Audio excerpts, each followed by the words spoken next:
तो आई गैस आप देख सकते हैं फिलहाल काम चल रहा है, ठीक है, पैनल का काम चल रहा है। उधर था अभी, उधर से इधर आया हूँ, कम से कम 25 किलोमीटर ऐसा डिस्टेंस होगा, ठीक है। तो काम पूरा चल रहा है, उन लोगों को दिखा रहा हूँ थोड़ा। ये हेड मिस्त्री है, इसका नाम पपुल दास है, ठीक है। तो पीछे उन लोगों को दिखा रहा हूँ मैंने, ये वाला है, इसका नाम आपको देखा सकते, थोड़ा देर देखो ना भाई। इसका नाम दिगंत दास है, ये इसका नाम भोलो है, ठीक है। तो आपको अंदर दिखा रहा हूँ काम कैसे चल रहा है, ठीक है। सब कुछ आपको दिखा रहा हूँ किस तरीके से काम चल रहा है, ठीक है।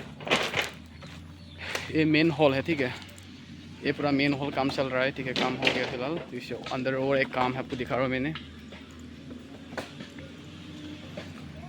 तो ये रिसेप्शन होगा, ठीक है। ये रिसेप्शन का काम है, ठीक है। ये रिसेप्शन काम पूरा कंप्लीट हो चुका है, ठीक है। इसका ओनली ऊपर पे शायद टीन लगाना होगा, टीन लगा के काम फिनिशिंग होगा, ठीक है। आप देख सकते हैं 3 आदमी उधर काम कर रहे हैं, ठीक है। उन लोग खुद का काम पे बिजी है, ठीक है। नीचे गद्दा कर रहे हैं, 5 उधर डालने के लिए, वही काम है, ठीक है। देख सकते हैं।